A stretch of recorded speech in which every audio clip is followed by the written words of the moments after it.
Hello and welcome to the Yale Center for British Arts online series, which is called At Home, Artists in Conversation. I'm Oksana Chefranova. I'm an Associate Research Scholar at Film and Media Studies program at Yale University. And before we begin, I have several notes to our audience. Please note that this program is being recorded. We ask your camera and sound to be muted and will remain muted throughout the program. And please use the Q&A feature located on the navigation bar to post your question to our guest through entire program. And the question will be answered at the end of the program. So today I have an exceptional privilege of being able to introduce a welcome extraordinary Iranian American visual artist and filmmaker, multimedia artist, Shirin Neshat. Shirin was born in Iran, moved to the US at the age of 17, studied art at the University of California, Berkeley, and now lives and works in New York. Her photographic, video, and installation work has appeared all over the world in numerous galleries, museums, and exhibitions, to name a few, like Documenta, Venice Biennale, Art Institute in Chicago, Tate Modern, Whitney Museum of American Art. Her extraordinary range of works in many media received incredible international acclaim. And just to name two, because I was not able to name all awards, Shirin received the Golden Lion Award at the Venice Biennale for her video work Turbulent in 1999, for actually her first video work. And her first feature film, Women Without Men, received the Silver Lion Award for Best Director at the 66th Venice International Film Festival in 2009. Currently, Shirin works on her next big project, film Land of Dreams, which will be political satire set in the near future America. In addition to her films, she directed her first opera, Aida, at the Salzburg Music Festival 2 years ago. And I know this project will be continued in a new direction soon. A major retrospective of Shirin's work is on view right now. It's called Shirin Neshat, I Will Greet the Sun Again. And it is on view until May 16 at the Modern Art Museum at Fort Worth, following its run at the Broad, Los Angeles. Shirin has been connected to Yale University by being a visiting professor in photography at the Yale School of Art. So please virtually warmly welcome our guest, Shirin Neshat. And we begin our conversation. And second part of our conversation will be focus on the most recent multimedia work called Land of Dreams, which is a constellation of Shirin's previous themes, artistic strategies, and because it resonates with previous works, but also offers some significant departures from it, we talk a little bit about her earlier works. So this is your first major body of works, a series of photographs called Women of Allah series you made in the middle of 1990s. And this is one of them, very powerful image called Rebellious Silence. I'm always amazed how in this work, simple in their minimalism, in their rigorous formality, but at the same time incredibly complicated in meanings and in emotions. The series has certain performative element. As I understand, you mostly posed yourself for these images, and they contain these elements that will be recurrent in your work, like female body, that is central to your work. And here we see the body is basically reduced to the face and even to the eyes, to this intense gaze and stare at the viewer. And there's also text. You inscribe calligraphy, the work of Iranian women poets, directly on the surface of the photograph, and it seems like to be on the surface of the face. And it is the presence of the veil, which is very controversial, always metaphorical, and in a sense, it gives simultaneously erases and also enforces the embodiment. And it is weapons that allude to violence. And it's very interesting how in these photographs you position in the way that's splitting you into two halves, which is, for me, it's very evocative about splits, dualities, ruptures in your works, in your creative life. And I want to ask you the question, talking about these first works, how duality between two cultures of visuality, two cultures of images, Iranian, Persian, and also Western, because you've been educated in Western art and art history, how do they coexist in this art and how it resonates further? First of all, I wanted to start by thanking you and everyone who's been responsible for organizing this event, and every person who's watching this program. Thank you for spending this time with me and Oksana.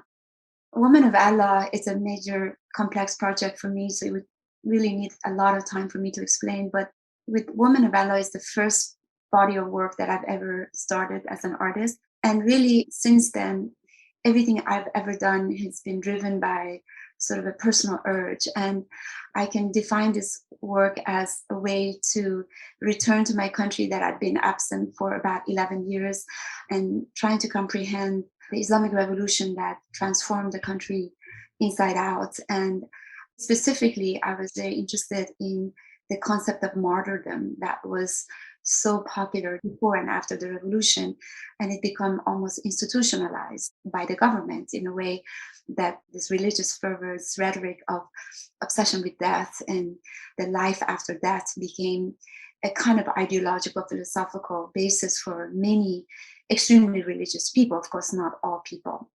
To make things more complicated, I found it fascinating that there were women that voluntarily became militant and also quite fanatic in that way and became armed. And this was something that I was really being informed through photojournalism and books and all of that. So as you explained, this work is really an embodiment of all forms of paradoxical. Very importantly, this issue of this intersection of love of God, faith, religion, spirituality, yet cruelty, violence, and ultimately the obsession with death. And so I think that from the moment I started this photograph, I think unconsciously, all the elements were sort of taking you or pulling in different directions. For example, on the one hand, you had the weapon that represented the violence, the veil that represented symbolically both a form of repression, but also many people think of it as a form of independence from Western culture and their devotion to their religion. But then the female body, which is quite problematic in Islamic culture, and the text that became poetry by Iranian women. There was this eroticism in the images because of the female body, and yet there was this socio-political religious connotations with all the other symbolism. So the images are black and white, and so I think every single image that it's in the Woman of Allah series embodies some form of opposites or emphasizes this form of contradictions. And this idea of devotion to an ideology, but the sense of betrayal, like for me, the gaze of the woman that I was the only one that I felt that I could best perform the emotions that I wanted to convey as a person that was both committed and has a strong conviction to religion, yet also possibly brainwashed and sort of doubts and becomes a kind of a victim. So there was this vulnerability in the gaze that I knew how to convey, and that's why I did it as a self-portrait. Also, Oksana, I wanted to emphasize, unlike many interpretations of all of the work that belong to Woman of Allah, I had no intention to interpret or convey the ideology behind Islamic fundamentalism, rather to create a set of questions that I had, exactly like this sort of paradoxicals about the philosophical, ideological parameters behind anyone who is able to commit cruelty while in their devotion to religion, etc. But many people found it very pointed in terms of supporting the Islamic Revolution. Many people criticized me for the fact that it's actually critical of the Islamic Revolution and Islamic government. many Western viewers considered it as a way of sensationalizing violence and using it as a controversial images that would attract the Western public. But the truth is that I was a newcomer. I had no idea that I was going to be an artist. I had no career strategies. And these were really my personal urge to reconnect to the country by creating a body of work that somehow made me go back and visit some historical events that took place 10 years before. It's quite a complicated series. And the last thing I wanted to say, oddly enough, I think that this work remains quite relevant to this day. Yes, absolutely. It's incredibly powerful work. Like you're looking at me from the screen right now, and this stare make me aware of my presence in front of the image. That's incredibly powerful. And then you move to video work, to moving image, but it's so interesting. It's not merely to transition to the moving image, but simultaneously you transition to the form of installation as spatial arrangement. And you began doing two-screen installation, which you've been pioneer at that time. Now it's so pervasive thing, but that time it was quite new. And this is one of the first acclaimed, publicly seen installation when you film two people, man and woman, singing. It's turbulent. And another one, Rapture, when you film already collective choreography in a very interesting form and different architectural setting of some fortress and on the seashore with all these women. So could you tell, please, how you made this transition? How did you arrive to the idea of two screens? I think it's important for our audience, for me to explain that the previous work, A Woman of Allah, was interpreted very strongly by different groups of people. And I came to the conclusion that the political nature of the theme did not allow the audience to distance themselves from the political information, that because the work was so politically charged. And so the question of judgment was really troubling for me, that the art wasn't able to manifest itself because it was overcrowded by people's preconceived relationship to the revolution, whether they were Iranian, inside, outside, Westerners. So I feel that unconsciously, my move toward the moving picture and the way the storytelling continued was really psychologically drifting away from directly politically charged work. And this kind of judgments that was so, I was attacked quite strongly by all fronts. And also the very act of leaving the studio and entering the world. For example, in this case, the images we're looking at, I worked in Morocco and I was able to direct 100 women and 100 men. I was able to incorporate landscape, choreography, music, and that my work became now about storytelling as opposed to creating very, I wouldn't say didactic, but very specific images that became so iconic. Just let my dog out.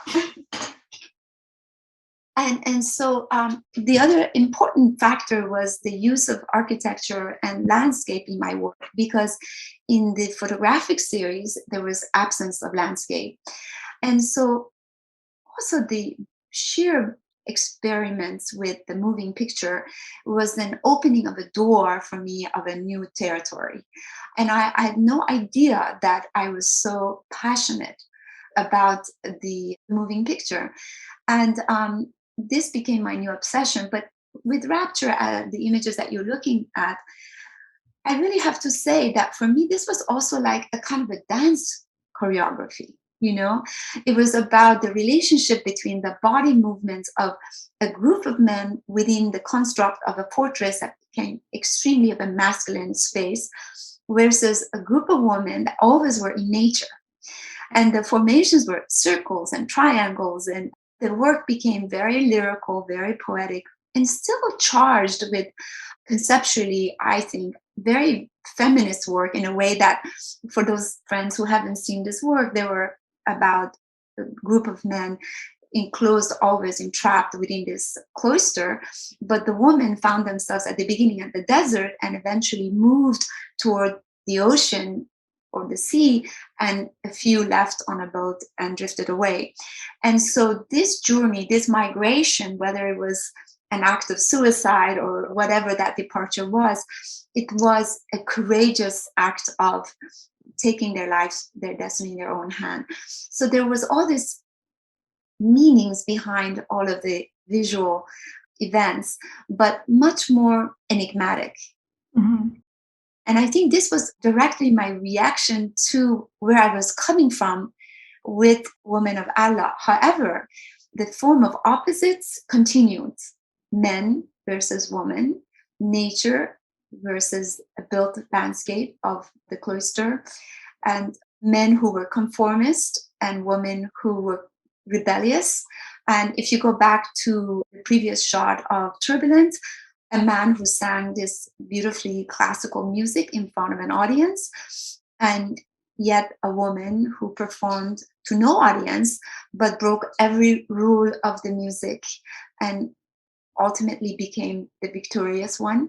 So again, they were all loaded with intentions and meanings conceptually, but they were done in a very different system than in my photographs.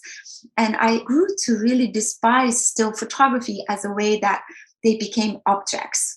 And with this new work, people were situated in between two opposite projections, and they literally were inside of those films. They could not possibly watch both simultaneously. So the audience became like the editors or the participant in the work. Very different than when you're looking at photographs or paintings, you're quite passive. And this sculptural interaction between the audience and the video was very fascinating for me. And I kept going with that with the next films. Yeah, and I want to say that the next film, Fervor, it's also to screen installation, but this time you put both screens on the surface. And it's totally different meaning. This film is absolutely amazing in terms of how your, I would say, choreographed images, not just these people, it's a man and a woman, and they share romantic attraction, sexual desire, and the shared taboo of that desire, because it's for both of them, it is not possible. And you kind of images incredibly expressive. You position camera in different way. You use mirror printing, and they can never meet. And we see them watching a performance separated by the black curtain, when men and women separated by the black curtain. And could you say about this work and about like images being simultaneously to what we so much get used now? We see on our screen two images side by side. With Fervor, it was a major step for me, because if the previous two work, Turbulent and Rapture, were really a visual artist trying to stay within the constraint of her aesthetics of a photographer, because every image of Rapture became like a still photography. For the first time, I had a more complicated story. I started to work with actors, professional actors. So I reluctantly embraced a more cinematic exercise, now taking the art video installation a bit closer to cinema. I remember very much that I was very reluctant and quite scared, because I didn't want to lose my tools as a visual artist, where the main focus or the premise of the work was this use of visual vocabulary and telling the story purely through the cinematography and the camera movement and the art direction. And yet we had two protagonists. And this was, for me, a first-time experiment. And so Fervor, which is, by the way, to our friends who haven't seen it, they were not in opposite directions, but they were side by side. I would say they were quite still visual, but it really had a beginning, middle, and the end that had to be followed. And so it really was, I think, the very, very first work that I did that brought me into that attraction to cinema. It seduced me to further collaborate with actors. And I made a lot of mistakes in this video, I must say, and I won't mention it right now. but I learned from it in terms of the balance that I wanted to maintain between what I was bringing as a visual artist toward more cinematic language and what I wanted from the language of cinema. And so this was a very significant piece for me in terms of situating me for the future. But as itself, it's full of flaws, I think. I think the piece is amazing, and it's amazing how these people never actually meet and interact in one frame, and they're separated by this black curtain. They look at each other, they cannot see each other at one moment. Both of your screen goes black. But if you see on the lower frame, because of these two screens, they look at each other and they see each other. This is amazing device of this split screen. And I want to also look at the film, which I guess it's very personal to you as well, because you film yourself. It's called Solaloquy, and it's incredibly interesting in terms of your work with architecture, which I think when I see architecture in your work, I cannot stop thinking about architectural historian Anthony Fiedler, who wrote a book, The Architectural Uncanny. He borrowed this notion uncanny from Sigmund Freud, and he's trying to read like architectural environment in psychological terms. And architecture for him speaks to our return of the repressed, of incredible condition of unhomeliness, of not being in home, of not possible to find a place, and how you position here yourself, this woman, going through different architectures. It's also incredibly visually speaks about the homelessness. So could you speak about this? Like you said, this is perhaps one of the most personal work I've made, and it's the only video that actually I performed in it. Just like everything else, this work was about another form of opposites, which is not male and female, but about cultures, simply East and West, Christianity and Islam, and a woman who is conflicted between these two cultures, these two religions, and each representing different form of values, both negative and positive. And for me, as you mentioned, architecture became significant as they sort of became symbolic of the ideology of each culture. In the West, we shot in the World Trade Center and in Albany, which is the capital of New York, in very iconic modern architecture. Maybe you can go back to the previous slide, the one on the left. And in the East, of course, I couldn't go back to Iran, but we filmed on the border of Iran and in Turkey, and beautiful city called Mardin, where they had this very iconic Islamic architecture of the mosque. And it was a very ambitious project because half of it was shot in the US, half of it was shot in Turkey, and everything was in color except the female protagonist, which was myself.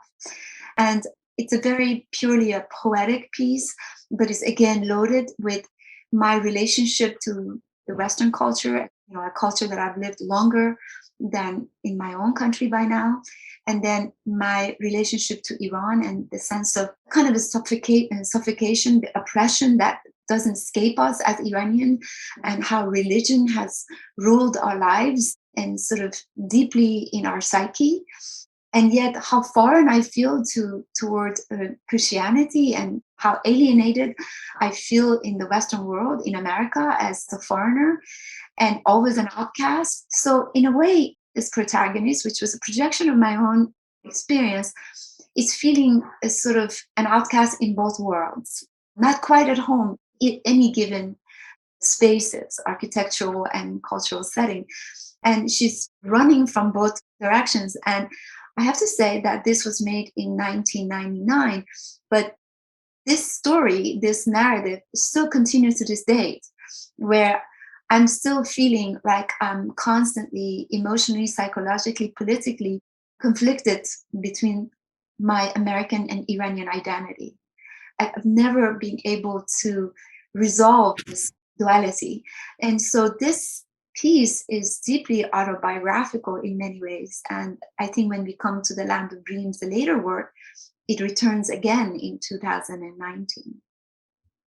So we move towards Lands of Dreams, but I just wanted to put this image because for me it speaks about the screen, which is transparent surface but impenetrable, and the woman inside who lives through her own dream.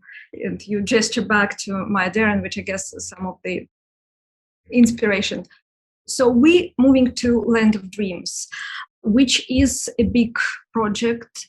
It is more than 100 photographs you take from people in America. And I think this is departure from your previous work, you making film about America, American landscape, you're filming inside American landscape, you're filming American people and quite American. You work with Shayla Wand, Iranian American actress, amazing, absolutely presence in these films. So this is one of the big photographic portrait that exhibited in the installation. This is the shot from the film. This is one of the portraits you took of your travel. And again, we see here you inscribing, I guess these people were, you asked them to tell their dreams to you and you inscribed their dreams on the background and did some drawings in a way. So please tell us about how this idea, this narrative, the concept of this, I cannot even call it film, it's a work because it's multimedia work, originated, and how did you find this form for that? Well, I have to, because this is quite a big leap to the Land of Dreams, because for our friends to know that after making a number of video installations, I went into cinema and I actually made so far 2 feature-length films and finishing the 3rd one. And the first movie was Magic Realism. It was a book that I readapted into a screenplay and we made into a movie. So I became extremely interested in surrealism, in early experimental films like Maya Deren. I was very interested in and seduced by cinema, but mostly interested in the language of magic realism, surrealism, and taking my more poetic, conceptual approach in photography and video, moving towards cinema, but also the idea of dreams becoming very central to me. And I want to explain to our friends why. Thematically, I think dreams are very powerful. First of all, dreams tend to cross all kinds of cultural boundaries, meaning that I, as an Iranian, could be having a similar nightmare as someone in South Africa or in Egypt or in Russia. Our anxieties as human beings are very common. And there's something very powerful about our dreams, which is when we are completely naked and truthful, and when we are really facing our fears and anxieties. And I dream quite a lot. So my interest in magic realism and surrealism and stylized work that I've been doing that were never believable, you see, creating these fictions that really, again, went away as far as they could from realism. Now coming to dreams where you have references to reality, meaning in dreams, you see people you know, places you've been, but nothing quite makes sense. And that was perfect for me because that's how I feel about poetry. There are like messages that don't quite make sense, but they're quite enigmatic. But when you put it together, could be very profound. So in that basis, I decided Woman Without Men. I had a number of dream sequences as well as the story being magic realist. And then by 2019, when I felt the urge now to make a project that sort of captured my relationship to the United States, I felt that perhaps the most powerful way of approaching the study of American culture, the American people, is really to collect and go after their dreams and their portraits. So the story of Land of Dreams essentially started as an Iranian woman, immigrant photographer in New Mexico, goes door to door, introducing herself as an artist or a student of art, asking if she could take their portrait. And then once she took their portrait, then very candidly asked if she could also collect their dreams. And this is precisely what I did. So the protagonist in the video, it's really a projection of myself. And I traveled all over New Mexico, meeting very diverse demographics of Native Americans to African Americans, Hispanic, Mexican immigrants to many Anglo people who were functional to dysfunctional, poor, middle class, young, old, men and women. And I photographed them and also talked about their lives and asked about their dreams. Oksana, I wanted to say this is a very important development in my work because up to now, I've been dealing with photography as a series of self-portraits for people who I brought to my studio. The shift in Land of Dreams was that I became like a documentary artist. I took myself into these unknown places. I encountered real people and I interviewed them. And what is written in the background is a loose interpretation of their dreams, their names, their place of birth and year of birth, etc. So the other important thing I wanted to say to you is that for the first time with the Land of Dreams, I started a project that involved still photography, as you showed 110 photographs that create this salon-like style of photography that was, in my mind, a portrait of America, the diverse faces of Americans. This is what America looked like to me. And then video installation, which was 2 composite videos, about 25 minutes long. And finally, a feature-length film with the same actress. We have actually a short clip from the installation. Should we see it? Sure, absolutely. Yeah. Thank you. So you're in the army? Yeah, I was there. For how long? Too long, way more than I care to remember.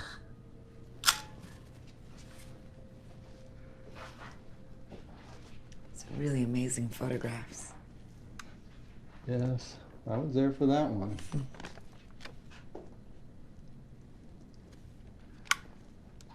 Actually, do you mind if I just ask you one more favor?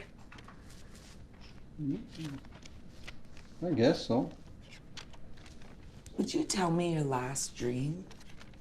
My last dream. You know, it's always the same dream.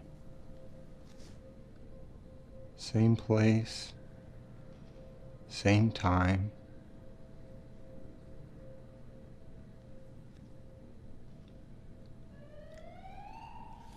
No, it isn't a dream.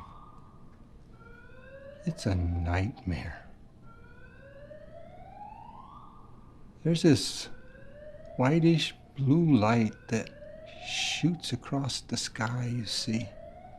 Black smoke rises to form a cloud that covers the sun. I can now look at the sun directly with naked eyes from behind the black smoke. I hear people screaming. The sun is gonna fall. The sun is gonna fall.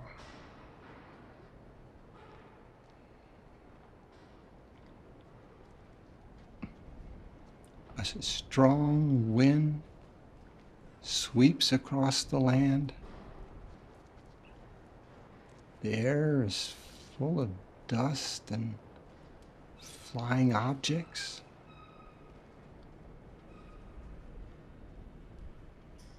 And then there's silence. Dead silence. The sun has died behind the deep black cloud as it starts to rain.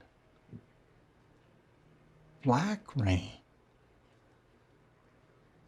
Raindrops of oil and... Very amazing. So this is the young woman who goes, and the act of taking photograph and the act of recording a dream, they are together. in a certain way. And they also later be recorded in the books and some sort of the archive. They keep archive for dreams. Yeah, I have to explain a little that the story evolves in two different spaces. One is this very surreal colony that, again, is not believable, that is tucked inside of a mountain, and that in there, which looks like a place that should be making atomic bombs, there are many Iranian men and women dressed in lab coats, and all they're doing is receiving photographs and dreams of Americans, their enemy, as perpetually Iranians and Americans have been enemies. And she's an agent who then travels daily to a small town and disguising herself as an art student, taking their portraits and then collecting their dreams and then driving back to the colony. Obviously, this is a very surreal narrative, but really what it's at heart here is a kind of a satire about how American people's dream could be of an interest to the Iranian government. And again, Oksana, I wanted to mention that the similar ideas of opposites that we started this conversation with, the dualities continues here. You have this open natural landscape and then this claustrophobic industrial interior space. You have dream and reality. You have East and West. And the only bridge, just like Solaloquy, where there was a one woman who was then myself, was able to make the journey back and forth. And in this case, this young woman sort of becomes my own alter ego, where I think after a certain point, I sort of graduated from putting myself in front of the camera, where I found my muses in a way. But it was also an exercise for the first time to make a video where I will have language and dialogue inside the video installation.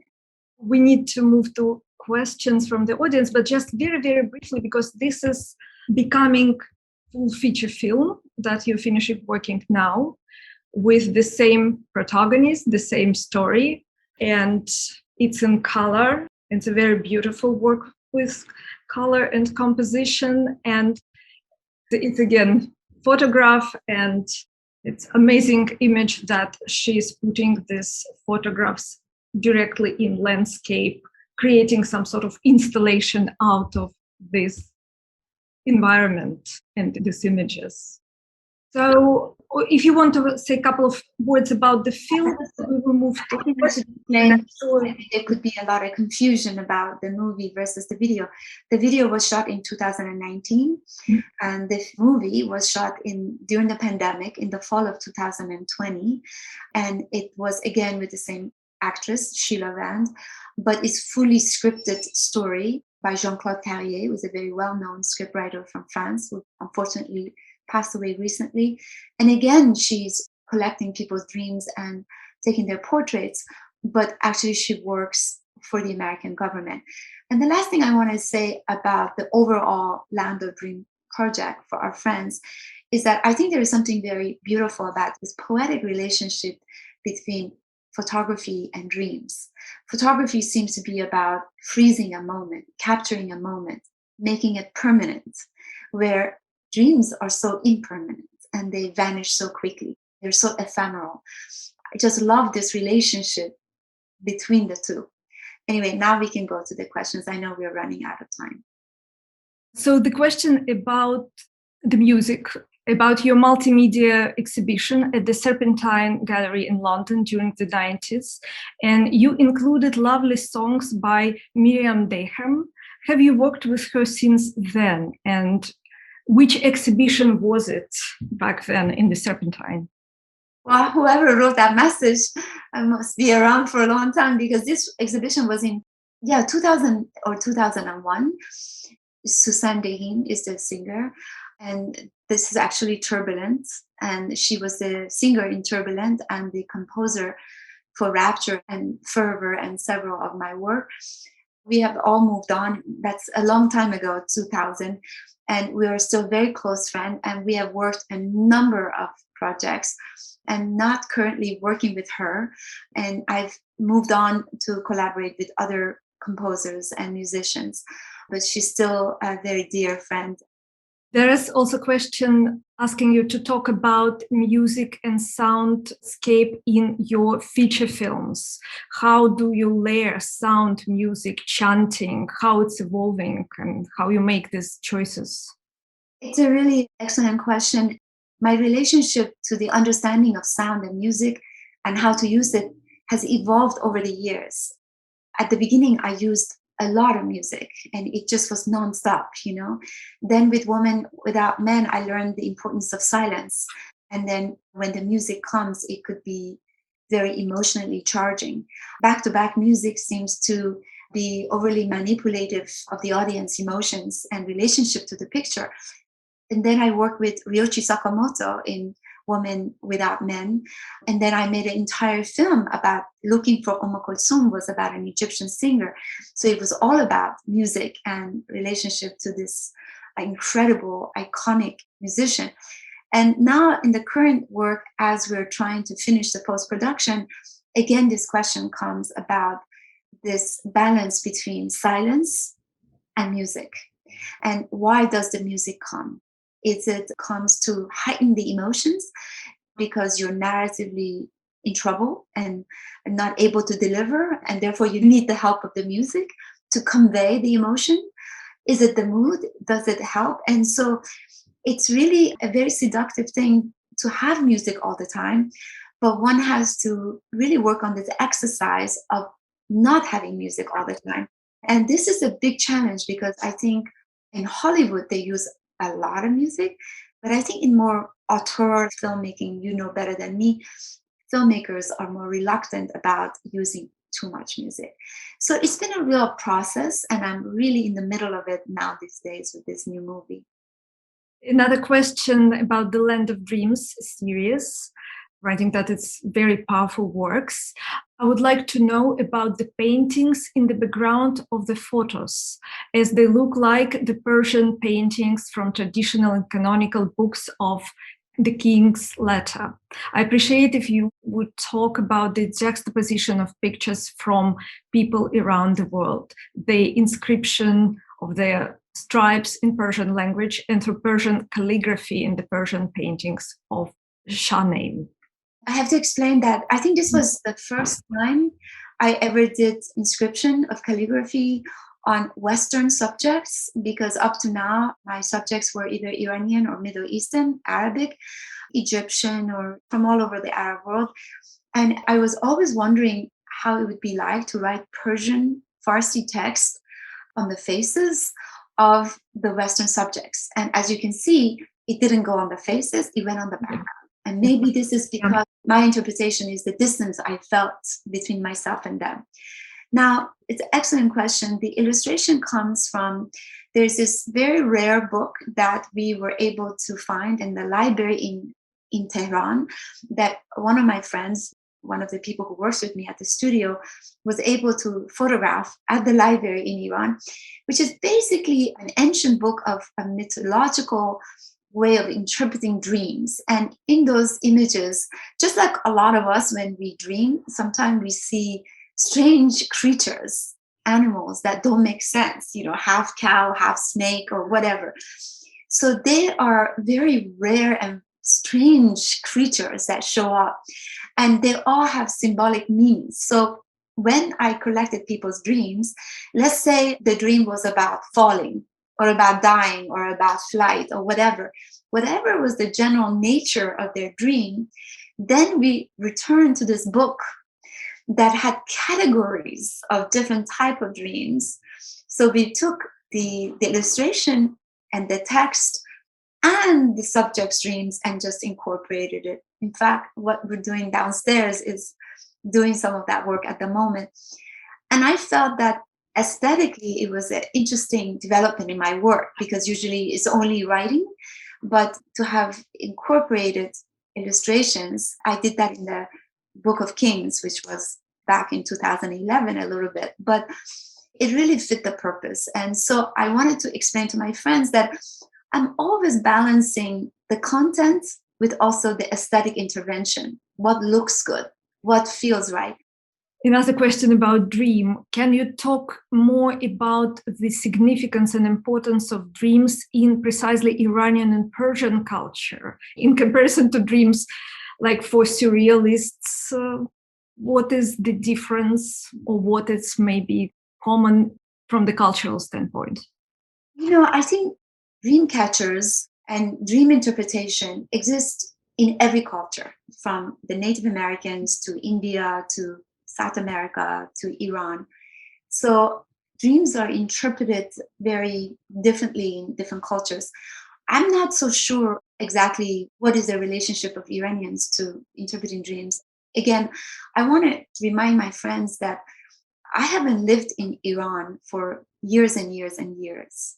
And a lot of my research and information is things that I borrow from a distance. So my feeling is that my interest in dreams comes from across cultures. And for example, I'm very interested in the way that Dolly and Buñuel collaborated, visualizing dreams in their first collaboration. I'm very interested about Native Americans' history of catching dreams and interpretation of dreams. So my relationship to dreams is much more international. I wouldn't say is rooted in the Iranian culture. Important question about strength of your vision that you maintain throughout different media. How did you navigate all the technical aspects, transitioning from photography into video, into cinema? And now opera. And now opera, yeah. I have to say, sometimes I think I'm stupid and I'm making big mistakes. I'm too ambitious and I should just do one thing good. But the truth is, I get so bored so quickly when I only do one thing over and over again. The thought of me having repeated the woman of Allah type of work forever, I feel like that is pure stagnation. I would have rather died than repeat the same thing. I know traditionally artists do one thing, but I think about entering the video art and how fantastic it was to be, again, a beginner, exploring a new medium and not knowing exactly what I'm doing, exactly how when I started with photography, because I never studied photography. So I was just a student. And then jumping into cinema, how naive I was, jumping into a feature-length film without having studied language of cinema. And then making my first opera of the biggest opera of the world, Aida, with the biggest conductor and soprano singer. And it's not that I'm not scared or I'm fearless, it's that I make a lot of mistakes, obviously, because I don't have the experience. But I enjoy the idea of being a beginner. I'll tell you very truthfully, I just feel like every time I do something new, the chances of failure, it goes up a lot, but that interests me. Because if I keep doing something I'm good at and people already approve, then I'm not being challenged, But of course, I take a lot of risk because people get very frustrated with artists who are changing all the time. But at the same time, maybe that's what's kept me relevant as an artist. I'm not sure. But sometimes I also suffer all of this sort of balancing all the different work that I do. It's difficult, but you're doing it amazingly. And I wanted to ask you about installation further, about this man and woman looking through each other through the curtain. In one interview, you said that this piece should be treated as an opera. What did you mean, considering like you're now moving to opera? It's a very good question, because when I was invited to do my first opera, the festival director approached me and I thought he wants me to make a video. And he said, no, I want you to direct a video. I said, no, I have never done opera. And he said to me, you know that your work is like an opera because you use music and image. So the focus on language is so secondary. The story is being unraveled through the choreography and images, the force of images. You are a storyteller that uses visual imagery and you use a lot of music. And that's what opera about. It's about being able to tell the story through the power of music and movement. And that's when I thought, you know what, you're right. And as long as, for example, Aida is an opera that thematically deals with fanaticism, feminism.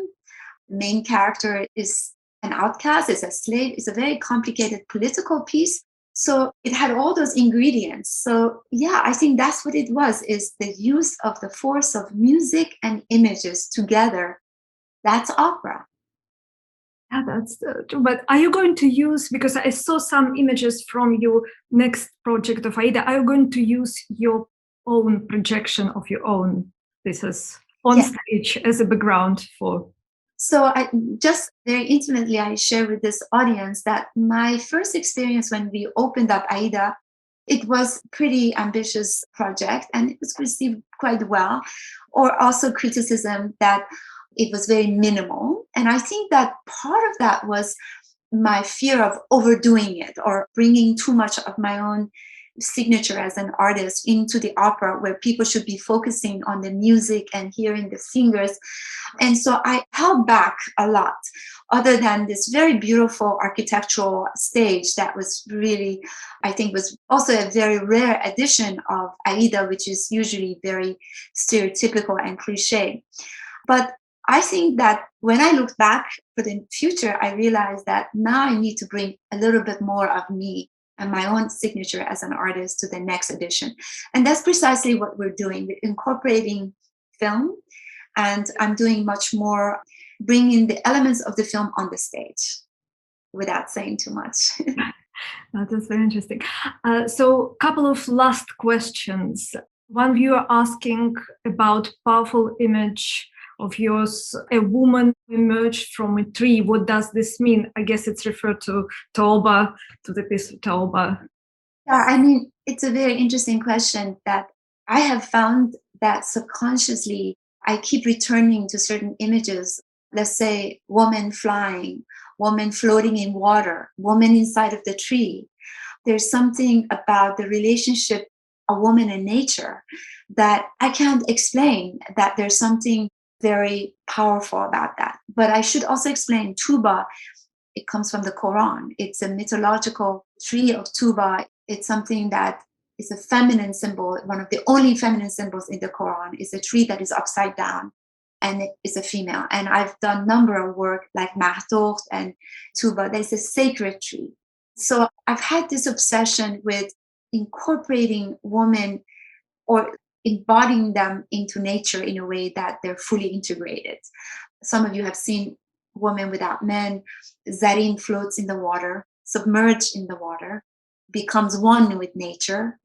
At the beginning of the film, Munes takes off from the roof and supposedly commits suicide, but she flies and she becomes like a bird and submerged in the air. And then with Tuba, the woman is submerged in the tree. So I can't really explain what all this means, but somehow I feel that there is this relationship between nature and femininity that is very strong for me. Also a relation of all these elements and dreams, because I'm thinking about Russian director Andrei Tarkovsky, who also filmed dreams with elements, with water, with people levitating. It's incredibly powerful. And I need to ask the last question coming from our viewer. Jean-Claude Carrière worked closely with Louis Buñuel. Your surrealist landscapes are so powerful. Did Jean-Claude had a chance to see the film and to react on it? This is a question that wants me to cry, because we were trying quickly to make a rough edit of the film so he could see it. I knew he wasn't well, and we were with Isabella Rossellini shooting an extra insert just a few days before he passed away. And we sent him a video greeting and told him that the edit is on its way. So with Isabella and myself and Shoja and the cinematographer, we greeted him. And he answered and he said, "I love you guys, miss you." And 3 days later, he passed away. The film would be dedicated to him. And I have to say to my friends that my collaboration with him was one of the most profound experiences, working with truly a master artist and a human being, an unforgettable honor. And I feel so blessed to have the opportunity to have been under his umbrella for a short time. Yeah, that's amazing. This is your connection to surrealism, to all this culture of artists that coming throughout 20th century. So thank you so much, Shirin. Unfortunately, we're out of time. We would love to talk more and more. Thank you for all the great audience who have been patiently listening. I wish I could see their faces. But listen, this is fantastic. It's great to have a dialogue about arts, about life, and I hope everyone is well and stays healthy. And we hope in the future to welcome you at Yale again and again and again. And I need to announce that everyone can join the Center for its next Artist in Conversation program. It will be next Friday with artist Hurwin Anderson, who will be in conversation with Michael Prokopov, Associate Professor at the Faculty of Liberal Arts and Sciences, Ontario College of Art Science. It will happen Friday, April 30th, in our usual time, 12 p.m., and all registration information is on the center site. And I must thank again Shirin for this magic presence. It was a wonderful time. I really enjoyed it. Thank you guys, and have a wonderful rest of the day to everyone who's observing us. It's great exchange. Thank you. Bye.